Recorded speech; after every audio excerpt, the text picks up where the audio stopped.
Now, when it comes to the subject of running performance, there are so many different areas that we like to look at, from training to recovery to footwear and nutrition.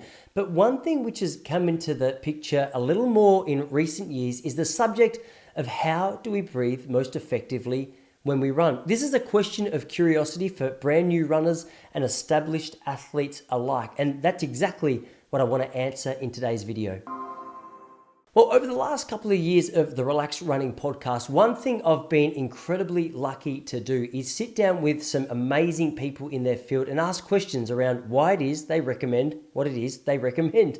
Two of those people who have been incredibly well received by the Relaxed Running podcast audience are authors of the books The Oxygen Advantage, Patrick McKeown, and the author of best-selling book Breath, James Nestor. Now, when it comes to endurance performance, these guys have a lot in common in their approach to you getting the most out of your endurance performance. And today, I want to have a look at one in particular, which I think is worth us investing in and taking the time to develop if we want to see some rapid improvements in our ability to run faster for longer.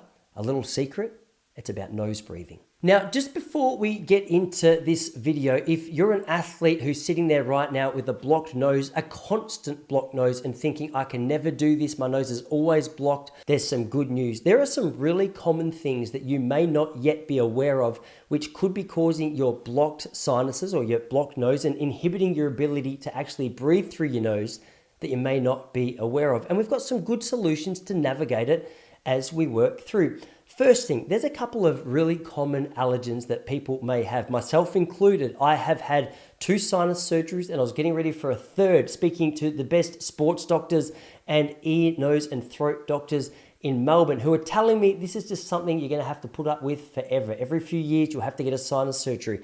It wasn't until my grandmother-in-law said, Tice, I think you've got a dairy allergy. Cut dairy out for a month and see what happened. I did, and I never ever went back for that third sinus surgery. It may not be dairy for you. Some other common causes of sinusitis and nasal issues are things like oats or wheat or gluten. Before you rule yourself out of being able to breathe through your nose, try and adjust your diet and see if it makes any difference.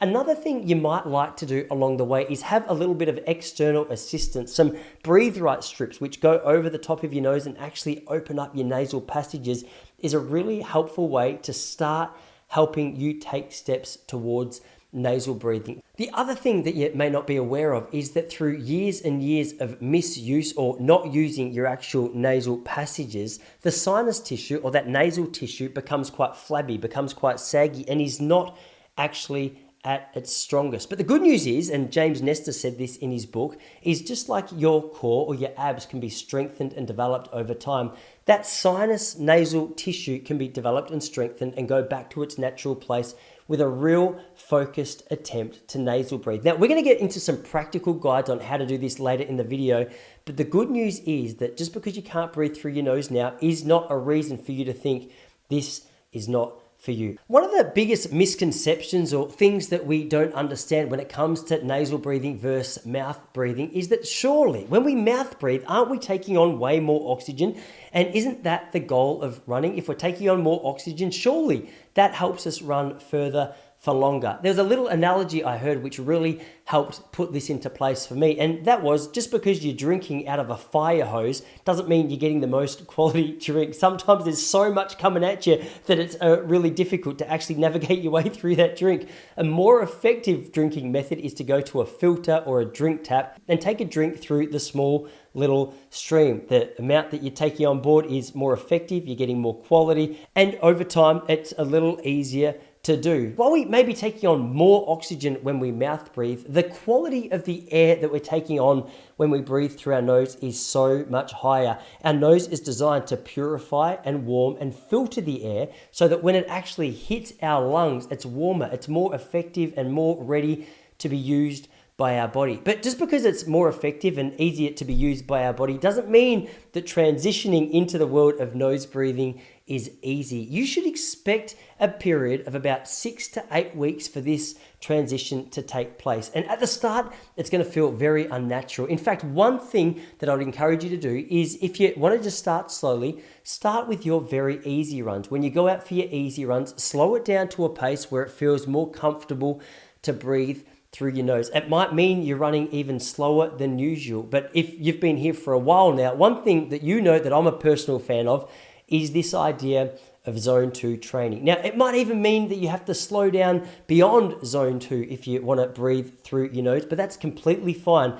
There's going to be an initial feel of oxygen starvation. You've had that feeling of taking in big gulps of oxygen through your breath for so long now that it's going to feel a little bit strange, but I can promise you, and as can these two, I get my confidence from them and practicing this period for a long time now, over the course of 6 to 8, maybe slightly more weeks, you're going to start to feel as though that oxygen starvation feelings starts to diminish and you feel more and more comfortable doing this.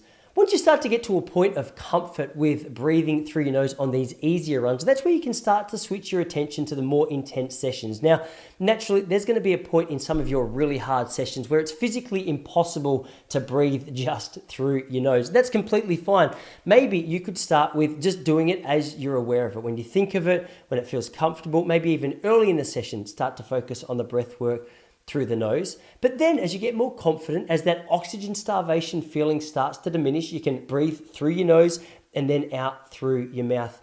Over the course of this practice taking place over time, your body's going to adjust. Your nasal passages are going to broaden. You're going to get used to the feeling, and you're also going to start to notice that that feeling of recovery you experience is so much greater. When you're taking in high quality amounts of oxygen over the time, this is perhaps no surprise whatsoever. One of the biggest problems that people have when it comes to nasal breathing is a sense of impatience. They'll start out with the grand plans and grand excitement and want to see some rapid transformation in their running performance through 1 or 2 weeks. It's not going to happen. So I really encourage you to understand that it is going to be a commitment for a couple of months of you feeling absolutely yuck, which for a lot of people is enough to put them off. But if you can stay committed and if you can stay focused over the course of this time, it's going to be really beneficial to you. Now, as I said earlier in the video, there's some other things that you can do throughout the course of this transition that's really going to help you along the way. Throughout the course of your day, one thing you can do when you're aware of it is focus on just breathing through your nose. So many of us naturally just resort to mouth breathing, especially when we're stressed, that simply being aware of the fact that we're breathing through our mouth or nose could be a really good starting point.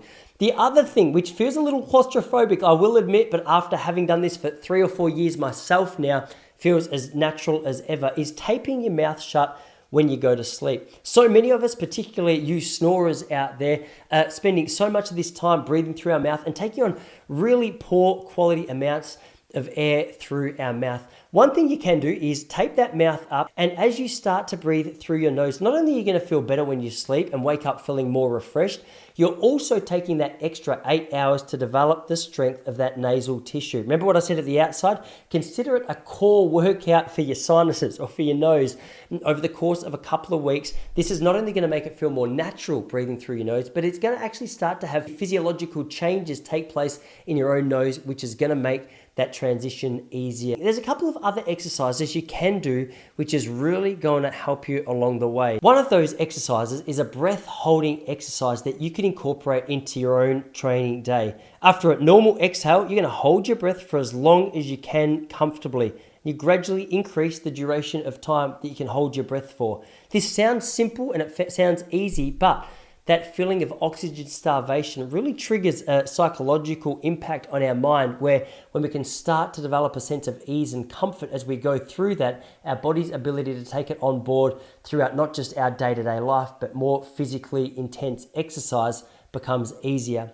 The second thing you can do is including some interval training in your running routine, alternating between low and high intensities. Now, just like I said at the outset, you don't want to start here, but you can start with simple jogs and gradually work your way towards these more intense running sessions. Just like jogging feels easier when you've been going fast in a session, breathing through your nose on an easy run feels much easier when you've been learning to breathe through your nose on a harder run. It's going to take time, but physiological changes are going to take place, and the proof is in the pudding. Patrick McKeown speaks about the oxygen you take through your nose is 22% higher quality than that which you take through your mouth, but we have to overcome a couple of speed humps along the way if we're going to get there.